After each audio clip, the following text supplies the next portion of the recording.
का बाप भी कोई रचना अकेले नहीं रच सकता। इसलिए बाप कहते हैं मैं जब आता हूं तो जिस तन में भी प्रवेश करता हूं उसका नाम ब्रह्मा रखता हूं। ब्रह्म माने बड़ी, माँ माने माँ। बड़े से बड़ा बाप आता है तो मनुष्य सृष्टि में जो बड़े से बड़ी माँ कौन है, बड़े से बड़ी माँ का भी पार्ट बजाए और बड़े से बड़ा बाप का भी पार्ट बजाए। त्वमेव माता च पिता त्वमेव। त्वम माने तू, एक या अनेक, एक। तो शंकर को नहीं कहा जा सकता रचयिता। शंकर का भी बाप कोई है या नहीं? शिव बाप है। शंकर त्रिमूर्ति में से एक बड़ी मूर्ति है। ब्रह्मा विष्णु शंकर। ब्रह्मा देवता, विष्णु देवता और शंकर महादेवता। देव देव महादेव। ब्रह्मा देव, विष्णु देव और शंकर महादेव। तो वो रचना है, रचयिता नहीं है। फिर बाप कहते हैं, जो बापों का बाप जिसका कोई बाप नहीं, वो कहते हैं कि मैं तुम बच्चों को नंबरवार आप समान बनाने आता हूं। क्या बनाने आता हूं? आप समान बनाने आता हूं। मैं निराकारी तो तुमको भी नंबरवार निराकारी बनाता हूं।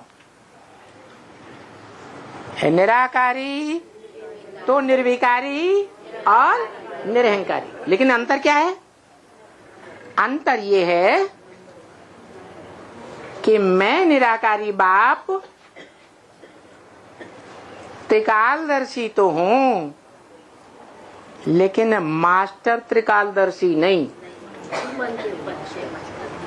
मास्टर उसे कहा जाता है जो प्रैक्टिकली करके दिखाए। शिव बाप को प्रैक्टिकली तन है ही नहीं, तो प्रैक्टिकल कैसे करेगा? तो जिसमें प्रवेश करता है उसको युक्ति बताता है, ज्ञान देता है, रास्ता बताता है। और उसी को क्यों बताता है?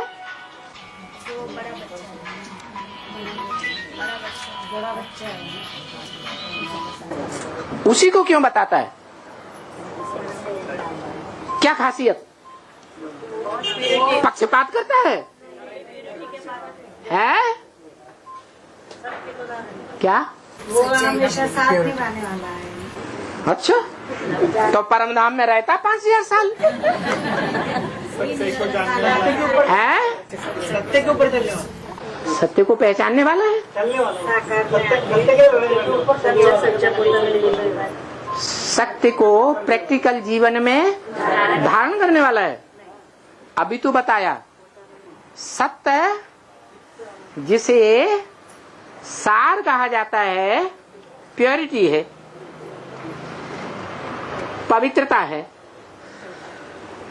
तो पवित्रता को प्रैक्टिकल जीवन में धारण करता है, करता है। हाँ,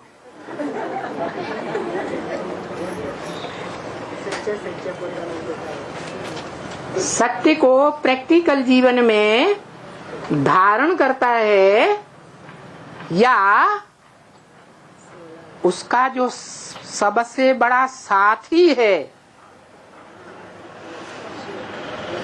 वो प्रैक्टिकल जीवन में सत्य अर्थात प्योरिटी को धारण करती है।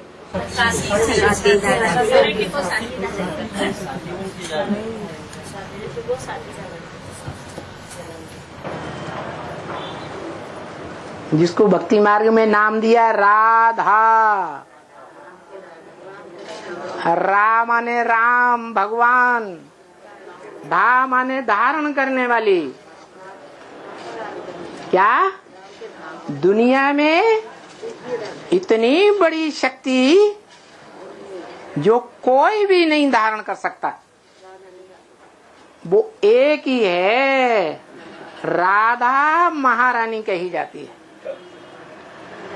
बाकी सब कितना भी पुरुषार्थ करने वाली हो, पुरुषार्थ के अंत में जब फाइनल पेपर होता है तो पट्ट पे जाके गिरती है और पट्ट रानी बन जाती है। एक महारानी और बाकी सब पट्ट रानी। क्यों? क्योंकि एक ही आत्मा है।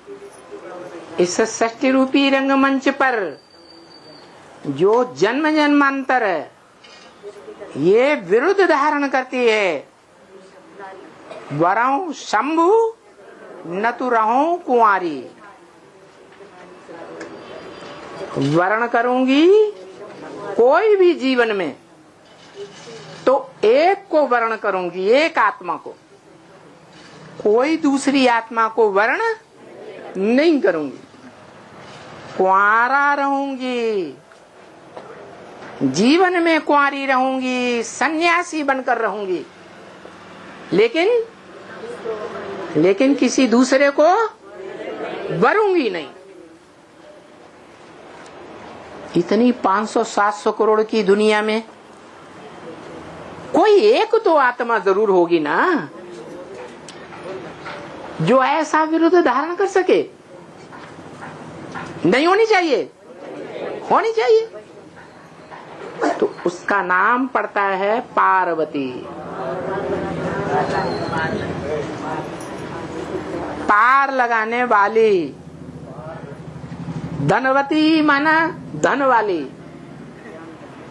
पार्वती माने ये दुनिया विषय सागर है, ये दुनिया विषय वैतरणी नदी है। इस विषय वैतरणी नदी कहो, विषय का सागर कहो, विषय विकारों के सागर से उस पार क्षीर सागर में ले जाने वाली, जहां स्त्री पुरुष खीर खंड होकर रहते हैं। खीर का क्या विशेषता है? चीनी, दूध, चावल तीनों मिलकर एक हो जाए, ऐसा परिवार बनाने वाली, ऐसे स्त्री पुरुष परिवार के रचयिता, जिनमें कभी भी किसी भी जन्म में आपस में झगड़ा नहीं होता।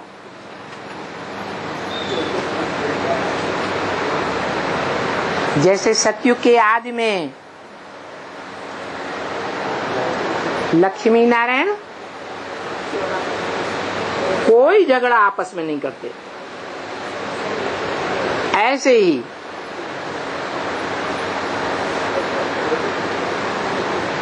यथा राजा तथा प्रजा।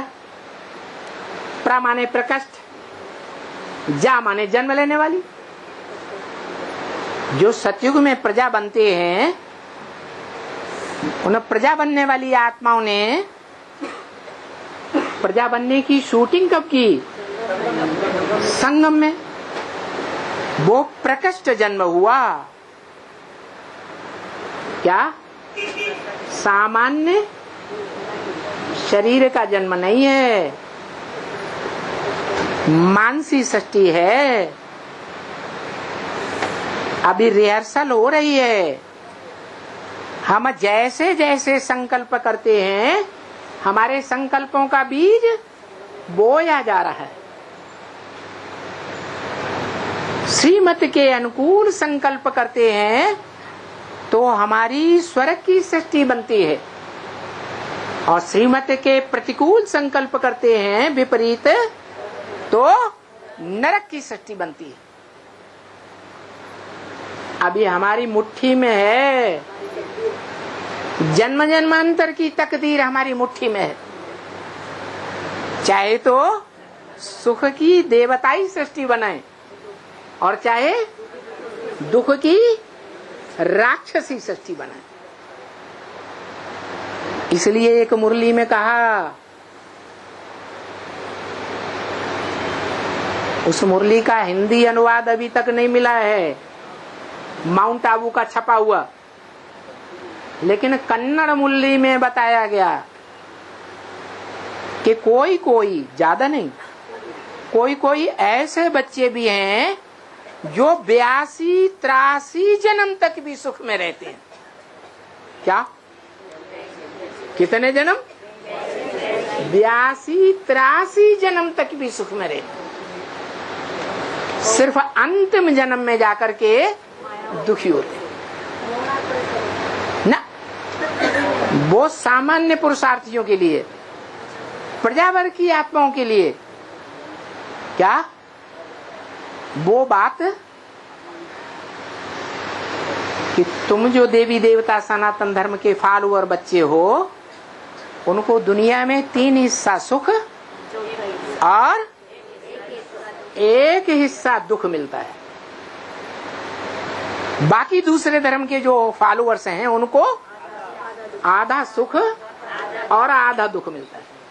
लेकिन तुम बच्चों में भी कोई कोई बच्चे हैं जो 3 हिस्सा सुख नहीं लेते, उससे संतुष्ट नहीं होते हैं।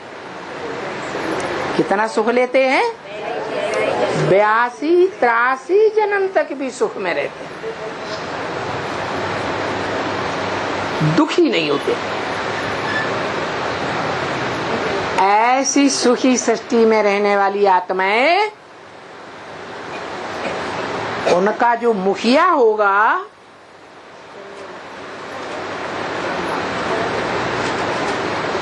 वो आत्मा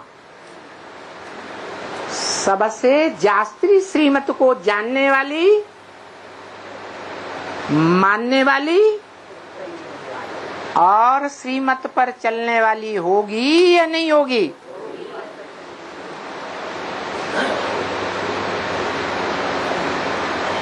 वो कौन? नहीं, हाँ, राधा कहो या पार्वती कहो,